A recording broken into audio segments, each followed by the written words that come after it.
어렸을 때부터 저는 교회를 다녔기 때문에 부흥회, 특별 집회, 뭐 그런 행사들을 많이 했습니다. 그런 예배들, 그런 집회들 참석을 수도 없이 해봤습니다.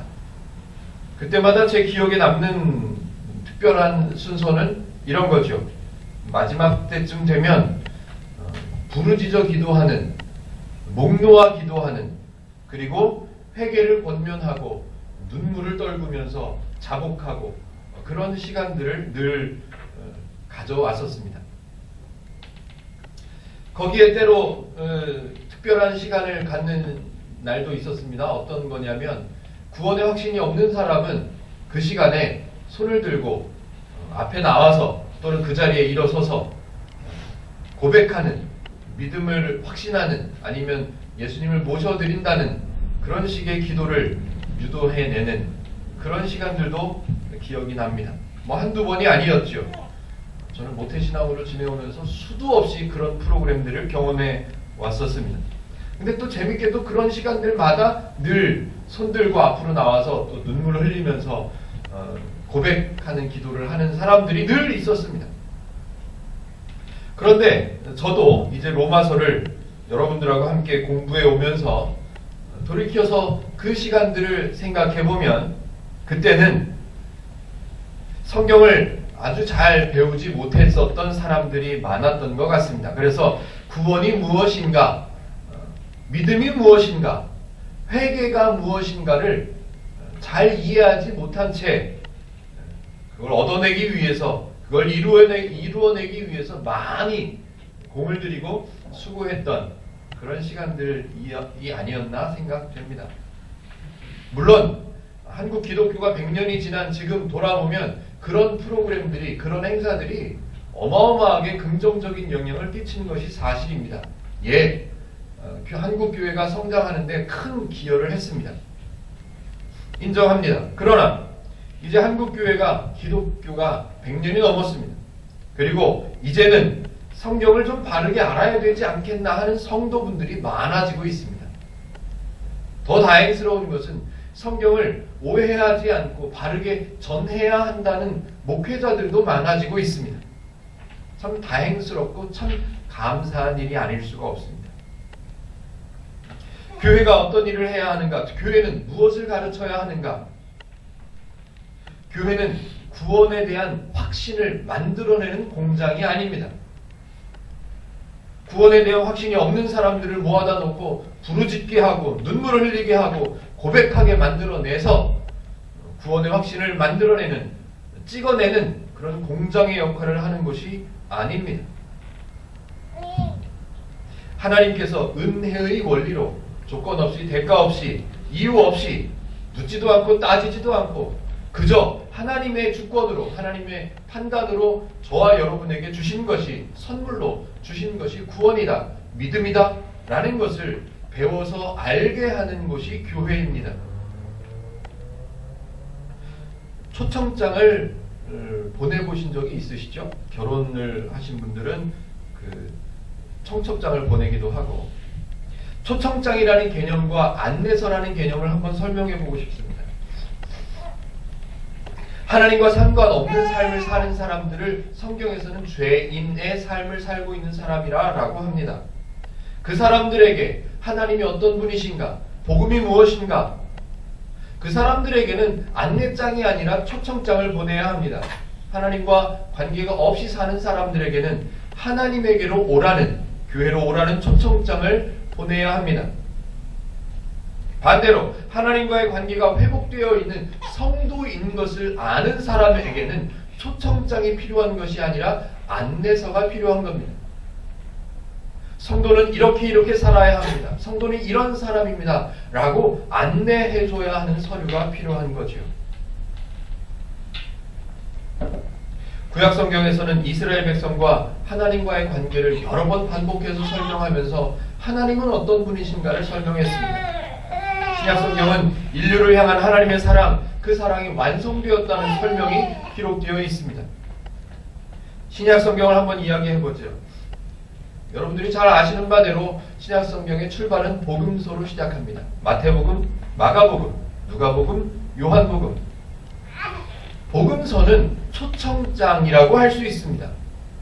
하나님을 전혀 알지 못하는 백성들에게 하나님을 알게 하시기 위해서, 천국을 가르쳐 주시기 위해서 복음을 들고 복음을 가르치시는 그런 내용들이 소개되어 있기 때문에 초청장의 역할을 하고 있다라고 설명할 수 있습니다. 그러기에 주로 나오는 내용들이 천국이 가까웠다, 주 예수를 믿으라, 구원을 받았다, 죄를 사했다, 이런 내용들이 등장합니다. 왜요? 초청장이기 때문에 그렇습니다. 마태, 마가, 누가, 요한복음에는 무수히 많이 여러 번 반복해서 이러한 내용들이 등장합니다.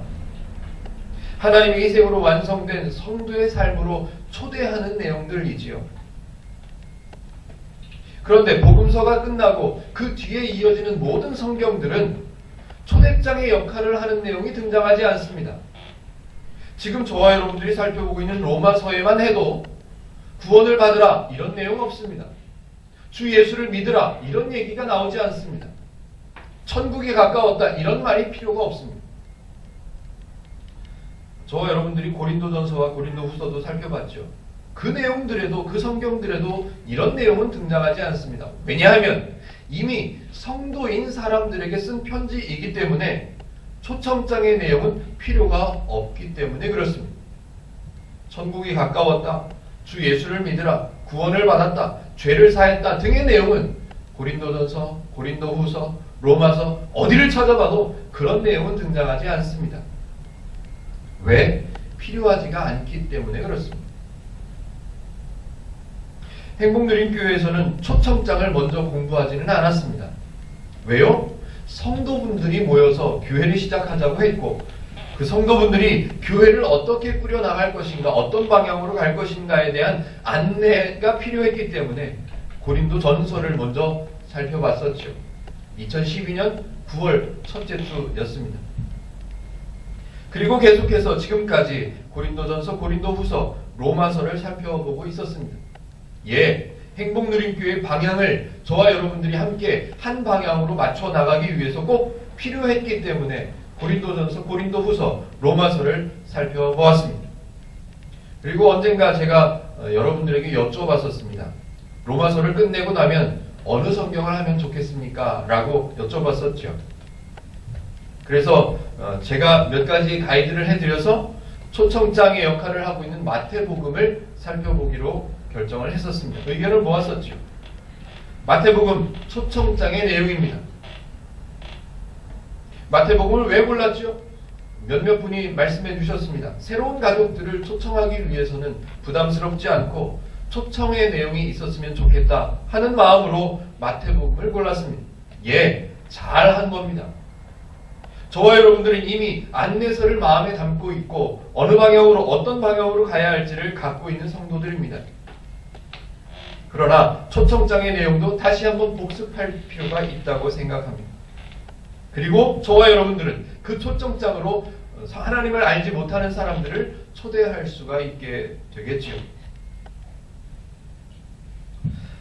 2014년 한 해 동안 저와 여러분들은 로마서를 공부해 왔습니다. 1장부터 시작해서 공교롭게도 2014년 1월 첫째 주부터 시작해가지고 2014년 12월 마지막 주에 책거리를 하게 되었습니다.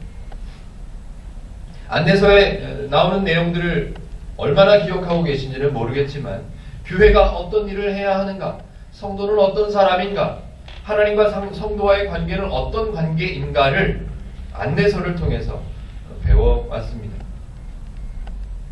근데 늘 저와 여러분들이 성경을 볼 때마다 안타까웠던 내용들이 늘 있었죠.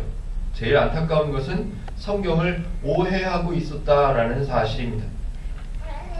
특별히 가장 많은 오해를 갖고 있었던 사람의 대표적인 한 사람이 저지요. 모태신앙이었으니까요. 수많은 부흥회, 수많은 특별 집회를 다니면서 눈물을 뿌려가면서 막 회개하고 때마다 회개하죠. 또 열심히 회개하고 그래 왔었던 대표적인 인물이 접니다. 그 여러 가지 오해 중에 지난주에 설교의 제목을 하나님의 일이라고 말씀드리고 하나님의 일에 대한 오해의 개념들을 소개를 했었습니다. 굉장히 중요한 개념이죠. 기독교 안에서는 하나님의 일이라고 하는 개념이 굉장히 중요합니다. 그런데 그 하나님의 일에 대한 오해 때문에 기독교 안에는 수많은 왜곡된 현상들이 나타났었다라고 지난주에 설명을 드렸습니다. 그 왜곡 중에, 그 나타난 결과 중에 가장 대표적인 오해는 이겁니다. 특별한 성도와 특별하지 않은 성도를 구분해 왔었다는 사실입니다. 어떤 사람은 특별한 은혜를 받아서, 특별한 은사를 받아서, 특별한 능력을 받아서 특별한 사람이 있다고 생각하고, 그 외에 다른 사람들은 특별한 것을 받지 못해서 평범한 사람들이다 라고 구분해내는 현상들이 있었습니다. 하나님의 일에 대한, 하나님의 일이라는 단어에 대한 오해가 있었기 때문에 그렇습니다. 하나님의 일이, 하나님을 위한 하나님의 일이 따로 있고, 나를 위한 나의 일이 따로 있다, 사람의 일이 따로 있다고 생각했었습니다. 성경에는 나오지 않는 개념이죠. 사도 바울은 하나님의 일만 소개했습니다. 그런데 사람들은 하나님을 위한 일이라고 해석을 하고, 반대로 나를 위한 일이 있을 것이다 라는 개념을 그냥 만들어냈죠. 그래서 하나님의 일이 있고 사람의 일이 있고 이렇게 두 가지 개념으로 나눠놨습니다. 그 개념만 나누고 끝났으면 다행인데, 그 개념을 나누고 그 개념을 통해서 사람을 또 나눕니다. 하나님의 일을 하는 사람과 사람의 일을 하는 사람들을 나눴죠. 그래서 하나님의 일을 하는 사람은 거룩한 사람, 높은 사람, 귀한 사람, 헌신된 사람, 준비된 사람, 뭐 이런 식으로 표현을 했었고요. 그저 자기 밥 벌어먹고 살기 바쁜 사람들, 그저 주일날 한번 예배만 한번 나오는 게 다인 사람들은 그냥 자신의 일을 하는 사람들, 평범한 사람들. 조금 냉정하고 정확하게 표현한다면 사람이 감당할 수 있는 하나님의 일이란 존재하지 않습니다. 하나님의 일은 하나님만 하실 수 있지요. 그런데 바울이 왜 하나님의 일이라는 단어를 썼을까요? 바울은 지금 가르치는 게 목적이에요. 하나님을 저 성도에게 오해를 빼내고 바른 하나님의 설명을 해내는 게 목적이에요. 그래서 바울은 최대한 그네들의 환경을 이해해서 그네들이 이해하기 쉽도록 표현을 마구마구 써보는 거죠. 하나님의 일에 대한 오해 때문에 만들어진, 또 제가 별로 안 좋아하는 단어 하나가 있습니다. 그 단어가 뭐냐면 평신도라는 말입니다. 평신도라는 단어를 사람들은 참 편하게 사용합니다. 그런데 잘 한번 생각해 보십시오. 평신도라는 말을 쓰는 것은, 평신도라는 단어를 사용하고 있다는 것은 평신도가 아닌 다른 성도가 있다고 하는 겁니다. 평신도가 있고 특별 성도가 있고, 전혀 성경적이지도 않고 기독교적이지도 않은 전혀 엉뚱한 단어입니다. 그럼에도 불구하고 평신도라는 단어를 넣어서 또 그럴싸한 프로그램들이 만들어졌죠. 평신도 사역자, 평신도 훈련, 평신도 선교사. 제가 볼 때는 모두 적절하지 않은 표현들입니다. 한번 기억을 더듬어 보십시오. 행복누림교회에서는 제가 평신도라는 단어를 한 번도 사용한 적이 없습니다. 혹시 제가 실수로 말했던 적이 있었는지는 모르겠습니다. 그러나 행복누림교회에서는 평신도라는 개념 자체가 그릇된 개념이라고 생각하기 때문에 전혀 사용하지 않았습니다. 굳이 하나님의 일에 대한 반대의 개념을 말해봐라 라고 묻는다면 하나님의 일의 반대말은 죄의 일입니다. 이런 이유 때문에 바울은 사도의 역할을 담당하고 있습니다. 남들이 잘 안 하는, 남들이 하지 않고 있는 사도의 역할을 담당하고 있습니다. 그럼에도 불구하고 성경 그 어디에도 사도 바울이 스스로를 가리켜서 나는 특별한 사람이다, 나는 대단한 사람이다 라고 표현한 적이 한 번도 없습니다. 오히려 자신을 포함한 다른 성도들, 편지를 받는 사람들, 그 성도들도 자신과 같은 성도라고 생각하고 있기 때문에 늘 그들을 부를 때마다 형제들아 라고 부르는 거죠. 그렇게 부를 수밖에 없는 겁니다. 여러 지역에 교회를 세웠고 복음을 전하고 수많은 역경을 경험했고 생명의 위협도 수차례 겪었던 바울이었지만 단 한 번도 자신을 특별한 성도라, 특별한 사람이다, 특별한 사역자라 라고 자랑한 적이 없습니다. 사도 바울을 이렇게 소개하면 이런 식으로 자랑하지 않았습니다. 사도 바울은 여러 일들을 했지만 자랑하지 않습니다. 라고 사도 바울을 소개하면 사람들은 역시 사도 바울은 참 겸손한 사람이구나. 사도 바울의 인격이 됐어. 역시 목회자 정도 되면 이런 정도의 인격은 있어야 되지 않겠나? 라고 사람들은 생각합니다. 그런데 전혀 그렇지 않습니다. 겸손하다라는 말은 내가 자랑할 만한 내용이 있어요. 충분히 자랑할 만한 내용이 있음에도 불구하고 자랑하지 않는 것, 그것이 겸손한 거지요. 저는 잘생기지 않았습니다 라고 말하는 것이 겸손이에요. 왜? 잘생겼음에도 불구하고 잘생기지 않았다고 말하는 것, 이게 겸손인 거예요.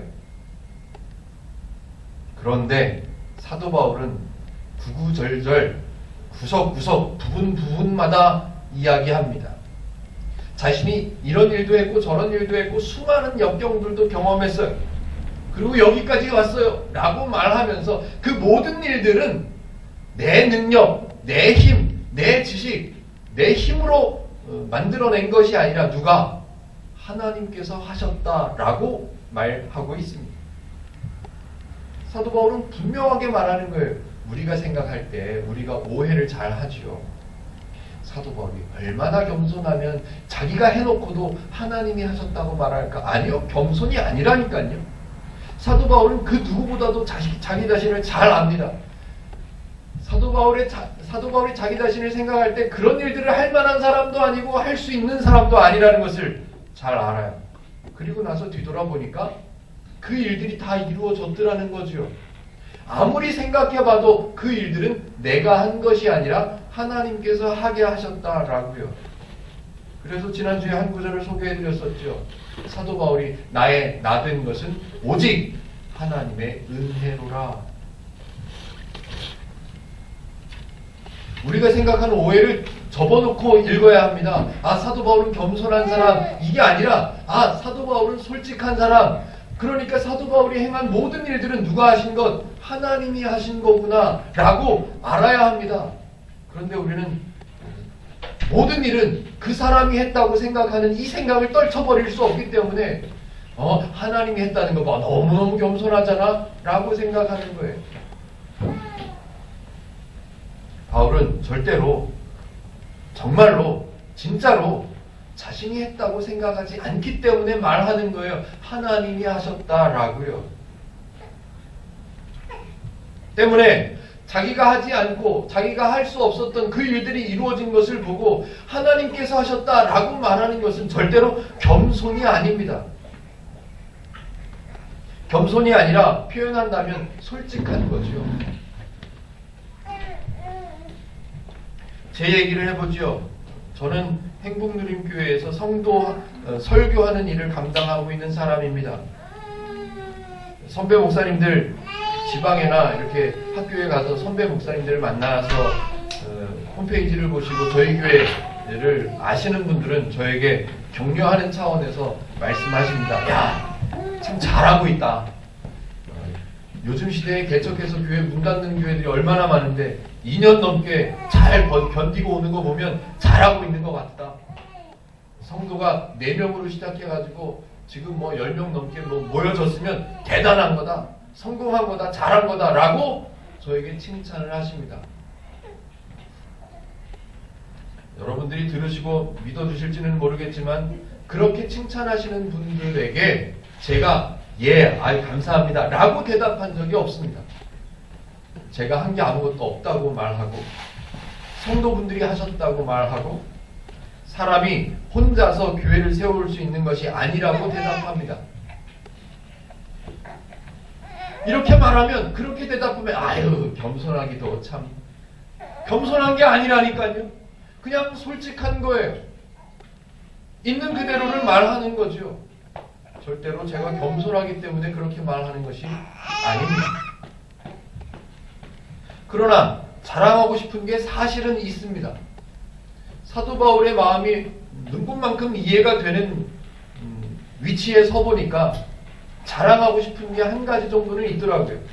그게 뭐냐면 행복누림교회의 성도들은 성경을 읽으면서 오해가 있었다는 것을 배워오고 있고 그 오해를 하나하나 바르게 잡아가고 있다는 것을 대화하면서 만나서 살아보면서 사는 모습을 보면서 그런 모습들을 보고 있다. 이건 자랑하고 싶더라고요.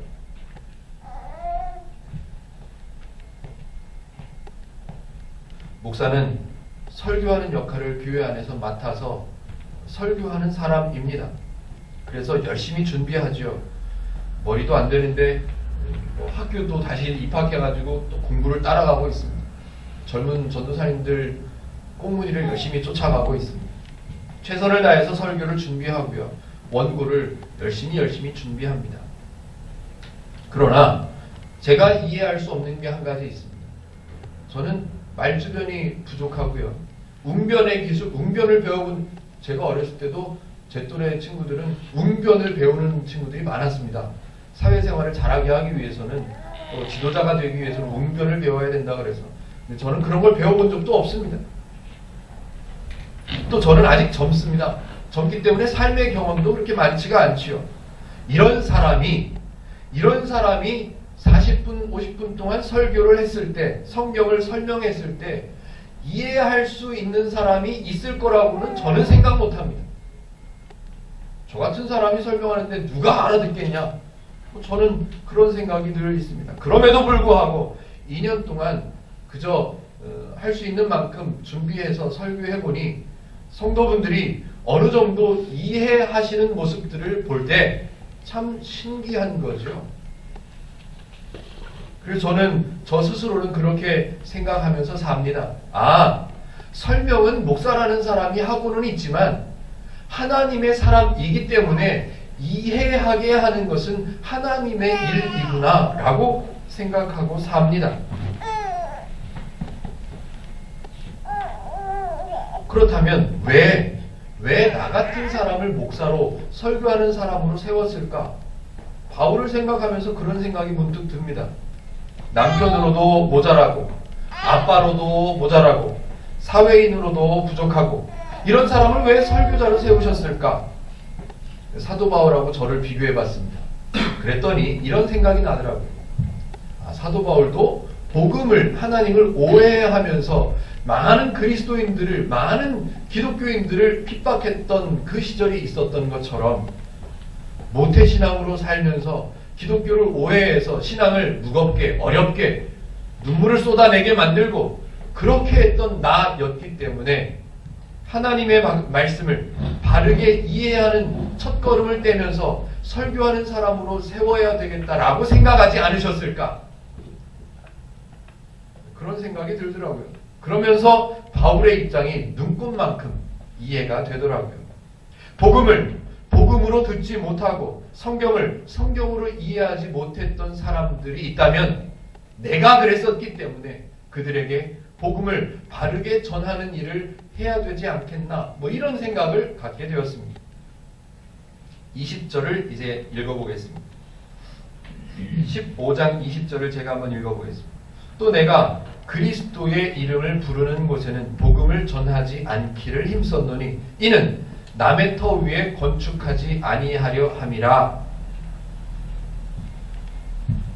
좀 찔리죠. 한국 땅 위에는 교회가 없는 지역이 없습니다. 논산에 제가 교회를 시작하려고 할 때 논산에 있는 분들이 침례교회가 하나 더 들어온다 라는 얘기를 들었으면 기분이 좋을까요? 기분이 안 좋을까요? 기분이 좋을 리가 없죠. 왜 남의 땅에 와가지고 그렇겠죠. 한국 땅에는 예수님의 이름 하나님을 못 들어본 사람이 없습니다. 한국 땅에는 그렇지 않겠습니까? 결국 복음의 복음이 바르게 전해져서 하나님에 대한 오해가 없이 하나님을 누리고 하나님의 은혜를 마음껏 누릴 줄 아는 그런 가르침만 풍성해서 모든 성도들이 하나님의 은혜를 누리는 삶을 살고 있었다라고 한다면 어찌 보면 교회를 개척하거나 교회를 새롭게 시작할 필요가 없을 수도 있었을 것입니다. 지금 20절에 써있는 그대로요. 그리스도의 이름을 부르는 곳, 그곳에는 복음을 전할 필요가 없다고 생각하는 거예요. 그런데 기억하십니까? 로마서 10장 13절을 읽었었죠. 누구든지 주의 이름을 부르는 자는 구원을 받으리라.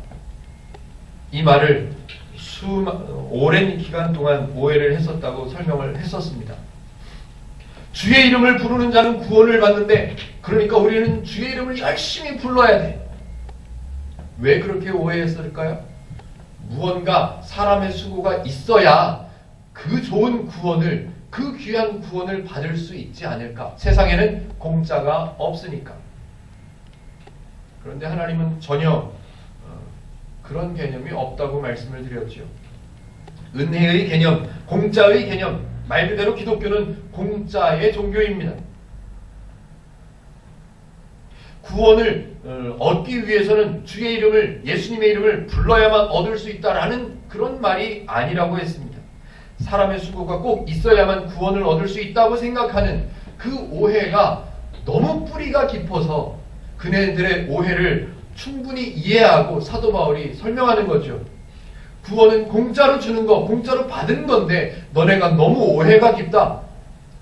수고가 있어야만 그걸 받아들이겠구나. 그렇다면 하나 제시해 주지. 일 같지도 않은 일, 수고스러울 것 같지도 않은, 수고 같지도 않은 일 하나를 내가 제시해 줄게. 주의 이름을 불러. 부르기만 해. 그러면 구원을 얻는 거야. 라고 주의 이름을 부르는 그런 표현을 썼다고 설명을 드렸었습니다. 그런데 안타깝게도 주의 이름을 부르지 않는 곳이 없습니다. 한국 땅 위에 주의 이름을 부르지 않는 곳이 없습니다. 심지어는 주의 이름을 부르는 사람이 지난주 주일 새벽 4시 반에 전쟁이 난다고 했었습니다. 전쟁 안 났습니다.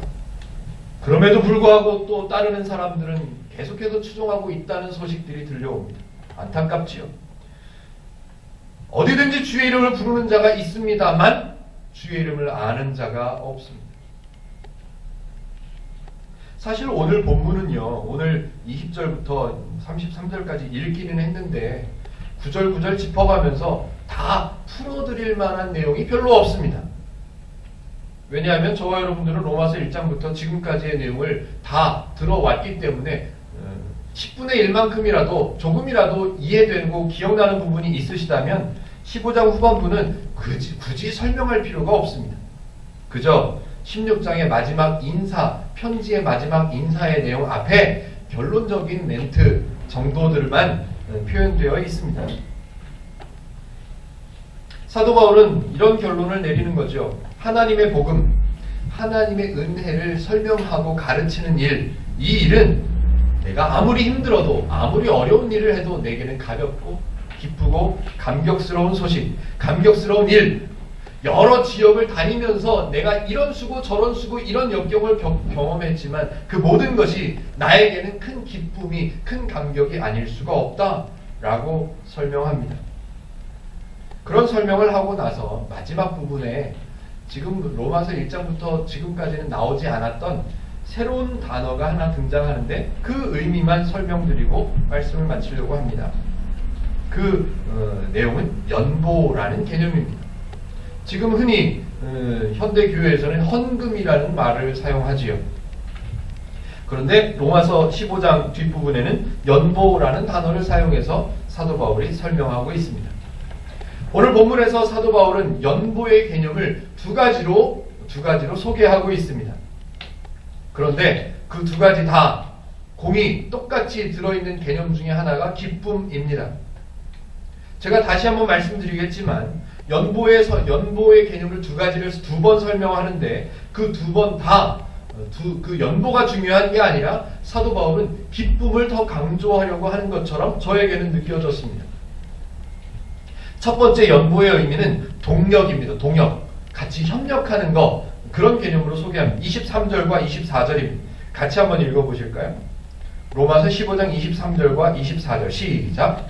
이제는 이 지방에 일할 곳이 없고 또 여러 해 전부터 언제든지 서바나로 갈 때에 너희에게 가기를 바라고 있었으니 지나는 길에 너희를 보고 먼저 너희와 사귐으로 얼마간 기쁨을 가진 후에 너희가 그리로 보내주기를 바라니라.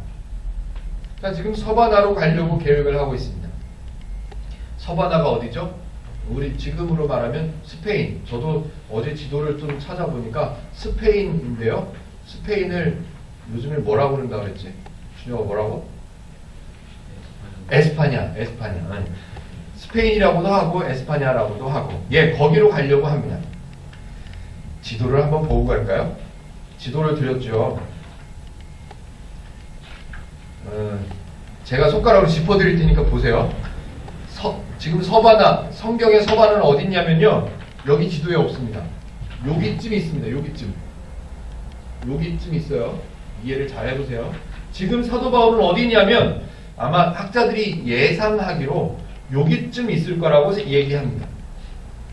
고린도라고 써있는 게 보이십니까? 고린도 지역쯤에 있을 거다라고 학자들이 이야기를 합니다. 그리고 이제 조금 이따 제가 한 번 더 설명드릴 거예요. 표시를 해두세요. 어디다 표시를 하냐면 고린도라고 손가락을 집어넣고 위로 조금 올라가면 빨간 글씨로 마게도냐라고 있습니다. 거기다 표시를 해두시고 마게도냐에서 조금 내려오면 빨간 글씨로 아가야도 있습니다. 왜 위에부터 설명했냐? 네, 마게도냐부터 나오니까 아가야라고 있습니다. 그리고 또 한 군데 짚어놓으셔야 될 곳은 저쪽 구석에, 이쪽 구석에 보면 예루살렘이 있습니다. 보이시나요? 이쪽 구석에 예루살렘. 거기에 이제 뭐 홍해도 있고 뭐 있겠죠. 예루살렘이 있습니다. 예루살렘. 사해가 있겠죠. 예루살렘이 있습니다. 자, 보세요. 지금 사도 바울은 여기 있어요. 이제 여기를 한번 봐주세요. 사도 바울은 여기 있고, 내가 서바나, 스페인으로 가려고 늘 계획하고 있었는데, 스페인으로 가기 전에 너네들에게, 로마에 너네들에게 들렸다가 가려고 생각한다. 그러니까 여기 들렀다가 너희들과 함께 교제하고 기쁨을 나눈 후에 스페인으로 갈 때 너희가 나를 보내줬으면 좋겠다. 복음을 전하고 하나님을 가르치는 일을 하러 서바나로 갈 때 너희가 그 보내는 역할을 감당해줬으면 좋겠다 라고 하는 얘기예요. 그런데 절대로 오해하지 말으셔야 하는 것은, 제가 높아심에 한 번 더 짚고 넘어갑니다. 바울은 로마서에서 야, 이렇게 해다오, 이렇게 해라 라고 권면하는 내용들은 구원을 얻기 위해서, 너희가 하나님의 은혜를 받기 위해서 이걸 꼭 해야만 돼 라고 말하는 내용이 절대로 아니라고 말씀을 드렸습니다. 너희는 충분히 이 일을, 스페인으로 갈 땐 너희가 나를 보내는 역할을 해도 충분히 기쁨으로 할 수 있을 만한 성도가 되어 있다 라는 설명을 하기 위한 말입니다. 두 번째 연보에 대한 개념을 설명해 보죠. 26절입니다. 같이 한번 읽어보실까요? 26절요. 시작. 아가야 사람들이 예루살렘 성도 중 가난한 자들을 위하여 기쁘게 얼마를 연보하였음이라. 27절 앞부분만 제가 잠깐 읽고 설명을 해보죠. 저희가 기뻐서 하였거니와. 억지로 했다고요? 아니요. 은혜 받기 위해서는 이걸 해야 돼 라고 조건을 제시했기 때문에 은혜를 받기 위해서 연보했다고요? 아니요. 그렇지 않습니다. 연보라는 말은 기뻐서 할 수 있는 겁니다. 왜 기뻐서 할 수 있다고요? 성도이기 때문에. 성도의 풍성함을 설명하고 나니까 그 성도의 풍성함을 이해한 사람들은, 아, 내가 이런 풍성함을 가진 사람이구나, 저렇게 어려운 사람들은 내가 도와줘도 되겠구나 라고 생각하는 그 기쁨의 연보, 그걸 설명하는 거죠. 15장 26절 읽어보셨죠? 좀 머릿속에 지도가 그려지십니까? 지도를 한번 보세요. 마게도냐와 아가야 사람들, 사도 바울이 지나온 길이에요. 지나오면서 만났던 사람들이에요. 그 사람들이 복음을 전하면서 예루살렘의 소식도 나눴더니 그 예루살렘의 어려운 사람들, 가난한 것 때문에 어려운 사람들의 소식을 듣고 그네들에게 좀 도움을 줘야 되겠다라고 바울에게 맡긴 돈이 있다는 거예요. 그 돈을 전해주기 위해서 사도 바울은 예루살렘으로 갔다가, 이게 가까운 거리가 아니죠. 제가 여기 그 예루살렘에서 터키에서 그 이탈리아로 가는 비행기가 4시간인가 걸리더라고요. 근데 이 시대에는 비행기가 없었을 거잖아요. 근데 고린도 지역에서 예루살렘으로 갔다가 거기서 다시 로마로 가겠다는 얘기예요. 가까운 길이 아님에도 불구하고 바울은 기쁘게 가벼운 마음으로 그렇게 사역을 하겠다고 말하는 겁니다. 어쩌면 사도 바울은 연보하는 행위보다 그 연보를 하는 사람들이 기뻐서 하고 있다는 말을 더 강조하고 싶었던 것 같다고 저는 보여집니다. 27절요. 저희가 기뻐서 하였거니와 또한 저희는 그들에게 빚진 자니, 빚진 자, 이건 사도 바울의 아주 독특한 표현 중에 한 가지입니다. 빚진 자, 스스로도 빚진 자라고 표현하고 있고요. 성도들을 통해, 성도들을 가리켜서 당신들은 빚진 자야 라고 설명하고 있습니다. 빚진 자는 돈을 빌려서 빚진 자가 아니라고 했습니다. 신세를 져서 빚진 자가 아니라고 했습니다. 한 번 더 설명해 보죠. 내가 하나님으로부터 구원을 선물로 받고 보니 그 구원이 어떤 것인가를, 그 믿음이 무엇인가를 알고 보니 나는 너무너무 큰 은혜를 받은 사람인 것을 알게 되었어요. 그러고 나니까 그 은혜를 모르는 사람들을 보기만 해도 그 사람들은 내가 받은 것에 비하면 그 사람들한테는 왠지 미안한 거예요. 나는 이걸 받았다는 것을 알게 되었는데 저 사람은 아직 모르고 있으니 얼마나 안타까워요. 그러다 보니 자연스럽게 내가 갖게 되는 마음, 전애들에게 빚진 것 같은 마음이 들었다. 이렇게 설명하는 거예요.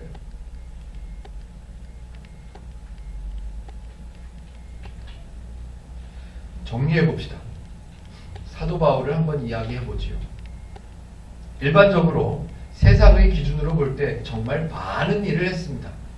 지금 잠깐 한 15장에 나오는 내용으로만 지도를 봤는데 어마어마한 거리를 그 시대에 어마어마한 시간들을 투자해서 왔다 갔다 이리 갔다 저리 갔다.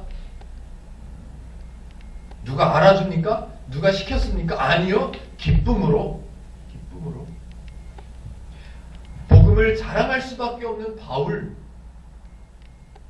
하나님의 복음을 알게 할 필요가 있다고 하는 곳이라고 하면 위험을 무릅쓰고라도 사도 바울은 어디든, 가난한 곳이든 힘든 곳이든 나를 죽이려고 계획하고 있는 곳이든 간에 어디라도 가려고 하는, 기쁨으로 가고자 하는 사도 바울.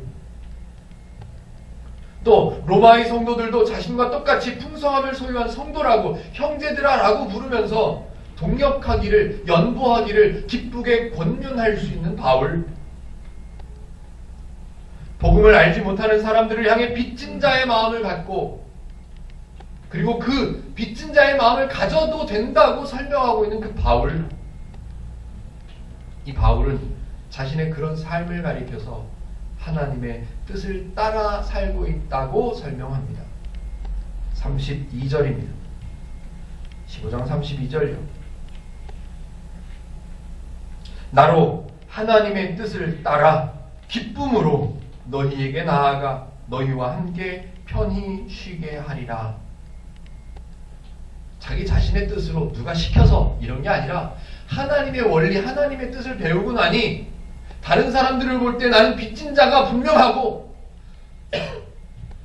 이 빚진 자의 마음을 갖고 가만히 있을 수가 없어서 한 걸음 한 걸음 걸어가고 한 지역 한 지역 다닐 때마다 나눠주고 가르쳐주고 세워줄 때마다 너무너무 기쁘고 너무너무 감격스럽다고 말하면서 이것은 바로 하나님의 뜻, 그 뜻을 따라 사는 것이다 라고 사도 바울은 고백하는 거죠. 그렇게 말할 수밖에 없는 거죠. 내가 얼마나 겸손한 줄 알아? 내가 얼마나 용기가 있는 줄 알아? 내가 얼마나 헌신적인 줄 알아? 내가 얼마나 전애들을 사랑하는 줄 알아? 내가 걸어온 길들을 봐! 라고 말하는 곳이 한 군데도 없습니다. 그리고 나서 마지막 절에 이제 마무리하는 인사를 하죠. 축복하는 인사를 하는 겁니다. 33절 같이 한번 읽어보실까요? 시작. 평강의 하나님께서 너희 모든 사람과 함께 계실지어다. 아멘. 평강의 하나님, 이 단어를 좀 기억해 주시면 참 좋겠습니다. 우리말 성경에는 평강이라는 단어로 번역을 했습니다. 그런데 주보를 한번 열어보시죠. 주보 설교 요약해 놓은 그 페이지 맨 밑에 보면 꼬부랑 글씨가 하나 있죠. 이게 평강으로 해석한 헬라어 원어 단어입니다. 에이레네라고 있습니다. 어서 들어보기는 하시지 않았을까요? 에이레네. 카페 이름도 에이레네 있습니다. 뭐 여러 군데서 사용하죠. 에이레네. 이게 우리말로는 평강이라고 번역한 단어입니다. 그런데 에이레네라고 하는 단어를 이 헬라어 사전에서 찾아보면 여러 가지 의미들이 더 많이 있습니다. 제가 한번 거기 써 있는 단어들을 소개해 드려 보겠습니다. 에이레네, 평화, 번영, 행복, 화합, 일치, 하나됨, 회복됨, 고요, 안식, 풍성함, 이런 의미들을 갖고 있습니다. 다시 말하면 하나님의 품성, 하나님의 속성을 설명할 때 사도 바울이 어떤 단어를 쓸까 고민했겠죠. 어떤 단어를 써야 하나님 설명할 수 있을까라고 생각했겠죠. 그리고 마지막 인사하기 전에 마지막 부분이잖아요. 사도 바울이 지금까지 1장부터 계속 설명한 그 하나님, 그 하나님을 설명하는데 어떤 단어면 적절할까? 저 성도들이 아직 하나님을 바르게 이해하지 못해서 힘들어하고 있는 저 성도들이 하나님에 대해서 어떻게 생각하면 좋을까 고민했겠죠. 마지막 15장 마지막 절 하나님의 이름을 쓸 때 그 하나님의 이름을 설명하는 한 단어 얼마나 고민했을까요? 그렇게 고민한 후에 사도 바울이 선택한 단어가 에이레네인 거예요. 그냥 평강의 하나님, 평강하다 이 정도가 아니에요. 평화, 번영, 행복, 화합, 일치, 하나됨, 고요, 회복, 안식. 저희 행복누림교회식으로 다시 번역한다면 누림이죠. 행복을 누리는 거예요. 하나님은 이런 하나님이시다라고 소개를 하는 거죠. 지난주에 제가 이런 표현을 썼었습니다. 행복누림교회의 존재 이유는 분명하다. 행복누림교회의 목회, 존재, 목적은 분명하다라고 말씀을 소개를 했었습니다. 첫째, 기쁘고 가볍고 감격이어야만 하는 기독교가 여러 가지 오해 때문에 오히려 기독교가 성도들에게 무거움, 아픔, 슬픔까지는 좀 그렇고 무거움, 아픔, 상처, 억압, 의무 이런 것들로 왜곡되어져 왔다는 사실을 우리는 바르게 알아야 한다라는 것이 행복누림교회 존재 이유 중에 첫 번째 이유입니다. 그리고 두 번째, 하나님의 말씀인 성경을 바르게 이해할 수만 있다면, 하나님을 바르게 알고 하나님께서 주신 은혜를 바르게 알 수만 있다면 성도는 풍성함을 누릴 줄 아는 성도가 될 수 있고 하나님께서 주신 은혜를 누릴 수밖에 없는 성도로 살아갈 수 있다. 그 삶을 행복누림교회에서는 만들어보자. 이것이 행복누림교회 존재의 목적입니다. 바르게 성경을 배우고 읽고, 그래서 사도 바울이 고백했던 것처럼 저와 여러분들의 삶이 하나님의 뜻을 따라 기쁨으로 살아가는 성도들 되셔야 합니다. 사람들은 수도 없이 고백하지요. 기도할 때마다 저 모태신앙이라고 그랬잖아요. 모태신앙으로 자라면서 수도 없이 많이 들었습니다. 어떤 고백이요? 하나님의 뜻을 따라 살겠습니다. 하나님의 뜻에 순종하며 살겠습니다. 막 눈물을 흘리고 막 콧물을 흘리고 그렇게 고백하시는 분들 데려다가 따로 앉혀다 놓고 물어봅니다. 하나님의 뜻이 뭔지 알아요? 라고 물어보면 대답을 못합니다. 저와 여러분들은 성경을 통해서 바르게 하나님의 뜻을 배우시고 하나님의 원리를 배우셔서 하나님은 평강의 하나님, 이 단어로는 좀 부족한 것 같죠? 우리는 좀 수준을 높입시다. 하나님인데 어떤 하나님이요? 에이레네의 하나님, 평강, 행복, 일치됨, 회복, 안식, 행복, 그 하나님을 우리는 누리면서 살아가는 저와 여러분들, 성도의 삶을 살아가는 저와 여러분들 되시기를 주님의 이름으로 축복해 드립니다. 기도하겠습니다.